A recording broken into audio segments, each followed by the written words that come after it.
तो कभी कभी मैं देखता हूं कि क्या श्रीमद् भागवत है, एक एक श्लोक में वस्तुतः सर्व वेदेतिहासानाम सारम सारम समुद्रितम। भगवान वेद व्यास ने एक एक श्लोक में सब शास्त्र पुराणों का सार भर दिया है। अरे भागवत जी के विषय में कहा जाता है विद्यावताम भागवते परीक्षा। कोई पढ़ा लिखा है कि नहीं? पढ़ा लिखा मैंने आपकी हमारी पढ़ाई नहीं, किसी ने शास्त्र अध्ययन किया है कि नहीं? वेदों का तात्पर्य यदि वो जानता है, शास्त्र अध्ययन उसने किया, इसकी परीक्षा कहां होगी? बोले श्रीमद् भागवत का चिंतन कर सकता है कि नहीं? श्रीमद् भागवत के श्लोक में जो गूढ़ार्थ छिपा है फिर उसको प्रकट कर सकता है कि नहीं? यहां से पता चलेगा कि कुछ पढ़ा है कि नहीं। विद्यावताम भागवते परीक्षा, पढ़े लिखे व्यक्ति के लिए, वेदज्ञ शास्त्रज्ञ के लिए श्रीमद् भागवत है कसौटी, इस पर खरा उतरता है कि नहीं। और आज देखो आप भागवत के नाम पर क्या क्या नहीं हो रहा है। मैं अगर आपको यह कहूं क्या क्या हो रहा है तो ठीक नहीं होगा, क्या क्या नहीं हो रहा है। मुझे तो कभी कभी इस बात का विचार होता है, चिंता होती है कि आने वाली पीढ़ी, क्योंकि आपने भागवत का प्रस्तुतिकरण गलत किया, तो आने वाली पीढ़ी तो यही समझेगी ना भाई यही भागवत होती है। आने वाली पीढ़ी तो यही समझ रही है भाई 7 दिन में जो ये होता है ना, इसी का नाम भागवत है, इसी को भागवत कहते हैं, क्योंकि चारों ओर इसी का ही तो प्रचार प्रसार हो रहा है। स्मरण आ रही है मुझे धर्म सम्राट स्वामी श्री करपात्री जी महाराज की वो बात। वो कहते थे धर्म का जो मूल स्वरूप है उसको विकृत करके धर्म का प्रचार नहीं किया जा सकता।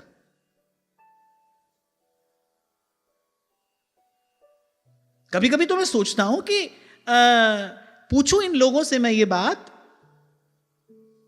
अरे केवल साधक होने के नाते मैं ये बात पूछ रहा हूं, क्योंकि धर्म मेरा विषय है, आध्यात्म मेरा पथ है और ये शास्त्र पाथेय है, इसीलिए इसकी मर्यादा से अगर कोई छेड़छाड़ करता है तो कम से कम प्रश्न पूछने का अधिकार तो मुझे है। कभी कभी तो मुझे लगता है कि मैं प्रश्न करूं कि इस प्रकार शास्त्र की महिमा, शास्त्र की मर्यादा को खंड खंड करके आप लोग कौन सा धर्म का प्रचार कर रहे हैं भाई? क्या आज से 50-100 साल पहले जब टीवी पर कथाएं नहीं आती थी, जब सोशल मीडिया नहीं था, तब क्या भारत भूमि पर संत नहीं थे? तभी थे। और मैं क्यों कह रहा हूं तभी थे? क्योंकि तब जन जन के मन में धर्म के प्रति आदर था, शास्त्र के प्रति निष्ठा थी। पुराने लोग एक कहावत कहा करते थे, जिसका काम उसी को साजे और करे तो डंके की तरह बोलो तो सही, डंका बाजे, इसका काम उसी को साजे। आज देखो नेता है वो अभिनय कर रहा है, अभिनेता है वो नेता बना है। अरे कोई भी अपना काम ठीक नहीं कर रहा है, अपना अपना काम है। इसीलिए हमारे ऋषियों ने वर्ण व्यवस्था दी थी, भाई हर व्यक्ति अपना अपना काम करेगा। अरे ये व्यवस्था तो वहां जिस निकुंज की हम उपासना करते हैं वहां भी है। प्रत्येक सखी की अपनी अपनी सेवा है, वो अपनी अपनी सेवा में निपुण है, अपनी अपनी सेवा में कुशल है। आप 42 लीला में पढ़ो, ललिता जी की सेवा है कुछ अपनी, विशाखा जी की कुछ अपनी सेवा है, अपनी अपनी सेवा है। वहां गीता में भगवान कह रहे हैं स्वे स्वे कर्मण्यभिरतः संसिद्धिम लभते नराः, अपने अपने काम को अच्छे प्रकार से करना। और मैं देखता हूं कि भाई ना अपने जीवन में कोई अध्ययन, ना कोई चिंतन, थोड़ा थोड़ा गाना बजाना आता है, थोड़े से चुटकुले सुनाने आते हैं, और 2-4 पति पत्नी के चुटकुले सुनाए, 2-4 सास बहू के चुटकुले सुनाए, और थोड़ा सा नाच लिए, गा लिए, और एक आध कोई प्रसंग बीच में से सुना दिया, और खींच तान के बिना सिर पैर की बात 3 घंटे की कथा हो गई। एक चीज तो मैं भूल ही गया, झांकी, ये तो मैं भूल ही गया।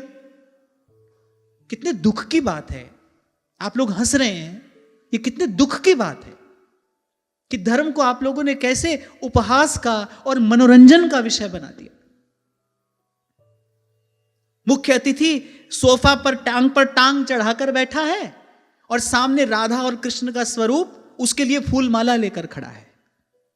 लज्जा आनी चाहिए, कितना निंदनीय है ये। जैसे सिनेमा में लोग बैठते हैं ना डायरेक्टर्स कट में, वैसे लोग आजकल कथा में बैठने लगे हैं, ऐसे टांग पर टांग चढ़ाकर। बढ़िया, सामने क्या हो रहा है? भागवत जी की कथा हो रही है। अरे वो जो बैठा है वो तो अज्ञानी है, वो तो नहीं जानता, कहने वाला तो जानता है, उसको तो जानना चाहिए, वो बड़ा अपराधी है।